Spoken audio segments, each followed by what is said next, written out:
What's going on, everybody? Welcome back to the Scale News Update. If you're not familiar with the show, this is where we talk about the news topics that happened over the last week in the scale world of RC. This is episode number 98 on our road to 100. And if you're interested, there's a giveaway going on currently before the 100th episode of the Scale News Update, where we're giving away a Castle Mamba X ESC and a Holmes Hobbies Polar Pro V2 motor. So make sure you check out all the information on that, and there's ways that you can enter daily to increase your chances as well. But with that, let's jump into this week's topics. First, let's roll right into a topic from last week, which was the new Pitbull 1.55 Brazen Bloodaxle tires, and we announced that they were going to do a giveaway for that, and the giveaway ended, well, yesterday as you're watching this video, and we picked a winner. Charles out of New Mexico was the winner of that one. We forwarded all the information out to Pitbull, and they're going to get your 1.55 tires in the mail to you. So thanks everyone for entering. It was a fun little giveaway to do. Hopefully we can do more of those in the future as well. But again, thanks for everyone who joined that one. Next, Proline is teasing another new body with that Heatwave pre-painted finish available. This one is actually for the Traxxas Slash 4x4 though. So if you're looking to kind of dress up your Traxxas Slash now with that cool looking Heatwave paint scheme, then it looks like you're gonna have an option from Proline available soon. I really like the one they did for the UDR. Proline is definitely offering more and more of these pre-painted options now. I don't hate it, and I'm kind of interested to see how far they take this theme. Are they gonna offer it in other areas like in the scale market? Are they going to stay in the go fast area? Are they going to kind of start to mix and match? Or is this just a one-time thing with a new brand partner? I can think of a ton of liveries from the full-size market that would look great on some of their existing bodies, and I'm sure you guys could come up with a ton of ideas there as well. Something that popped up in my timeline recently, and it's a question I get all of the time, is where I get the little tabs and gussets that I use when I'm fabricating out of metal. And honestly, some of the ones that I use currently aren't available anymore. So people are asking all the time, and there is some people that offer those, but a new company that I just saw popped up called RC Fab Tabs. It looks like they're offering a bunch of different tabs, and they're kind of ordering some sets, some just sets that would kind of go together and allow you to do basically a full build per se, you know, with some skid plate mounting setups, some gussets, shock mounts, light bar mounts, all of those different items. And they're just kind of putting it into one package deal. So if you're looking to get into fabricating some things, Fab Tabs definitely make things a lot simpler. So definitely something to look into picking up, and this one looks like a great option, one I may try myself as well. I'll give a link to their Facebook page in the description below on this video, as well as all of the other stories from this video. Jconcepts released a new body last week for the no prep drag racing side, and this is a body that's based on Larry Larson's S10 Drag Week truck. And while that was a unique looking truck in the full-size world with kind of high bedsides to the cab, when it was then transferred to the RC side, this thing looks funky. A lot of RC bodies can look oddly proportioned and just kind of weird in general, but this one, super weird. I just can't get on board with this. This has to be on the side of one of the least attractive body options I think is available for no prep. But if you're a fan and you're looking for that truck body style for your no prep drag car, now you've got another option. I'll link to it still in the description below. Then while searching for other stories this week, I ran across some items that just make you kind of shake your head a little bit. Samix, which is kind of known for just making brass everything, came up with a couple of parts that just, again,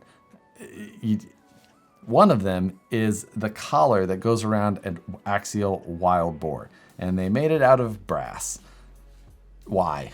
Why would you buy that? That part doesn't need to be brass. Why? Just don't. Stop it. And then the other one, which seems to be common on other platforms, is they made a brass enduro bumper mount. So adding brass up onto the chassis, not where you want to put more weight in. Why? Why are people buying this? Stop it. If you don't let your friends do this. There's places for brass. There's places where brass are reasonable and will help perform. Stop putting it in these places. Just stop.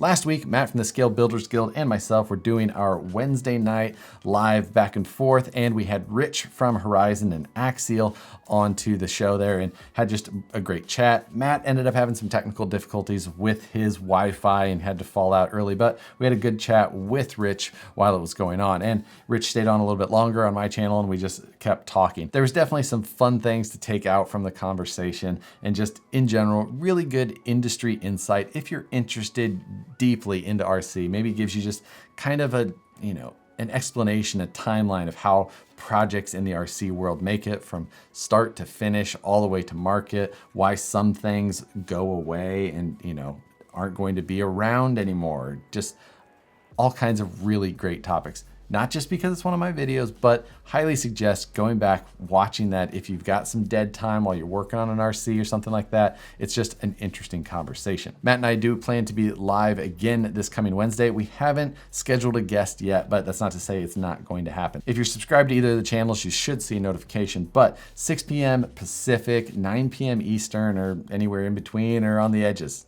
Check it out. Figure out when you can watch it live, or as always, it'll be hosted on the site so you can watch it later. And another event has fallen into the effects of our current situation, and Proline by the Fire had to announce that they were going to postpone the Proline by the Fire event until October sometime. All of the final information is going to get nailed down and reposted. So all of your tickets that you currently have will still be available and they will transfer to the October date. If you absolutely need a refund, they can process that, but again, if you don't have to, and if you were previously registered, it sounds like you're going to get some sort of special offer or gift in the actual bag that you get for the event. So watch out for that. Hopefully you guys can still make it. Proline by the Fire is a fantastic event and should be a really good time.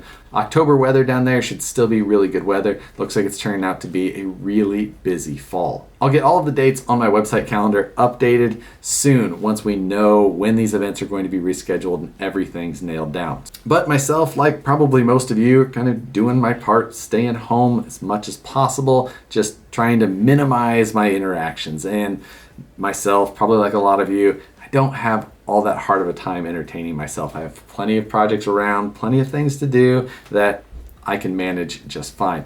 We've been building kits live on Friday night, myself and Nicole, who sits here and reads all the comments and has some witty banter back and forth. Looking forward to continuing that for, the foreseeable future while this is all going on. Gives us something to do. But just speaking of kit builds and with the releases that have been currently, felt like a good week to throw out the big controversial questions and things like that. And that is with what's available on the market today being the SCX 10.3, the new guy, portal axle, 2-speed dig, bells and whistles, trail truck versus the TRX 4. Either the sport version stripped down or the fully optioned diff lock 2-speed scale body option. Which one are you picking? Are you going with the Axial that kind of seems to lean a little bit more towards the scale detail and realism overall? Or do you go with the Traxxas, which is a little bit more overbuilt, a little bit beefier, but it's not the new guy? Which one are you going for? I don't know for sure if this one's going to be an obvious answer either way. I can kind of see this one just getting split down the middle. So drop your comments as to why down below, and I'll also put a poll up to kind of see just numbers wise how we really match up. I'm gonna be really interested to see how the numbers work out here and why you guys think one versus the other. And it doesn't even have to be because you have one or the other, just which one would you rather go buy if you don't have it. But with that, thanks everybody for watching. Don't forget to go sign up for the giveaway that I've got going on for that Mamba X and Holmes Polar Pro V2. Looking forward to giving that away and actually finally reaching 100 episodes of the Scale News Update. Hope you guys have an awesome rest of the week. Stay healthy, stay safe. Again, appreciate you watching. Thanks again, and we'll see you on the next one.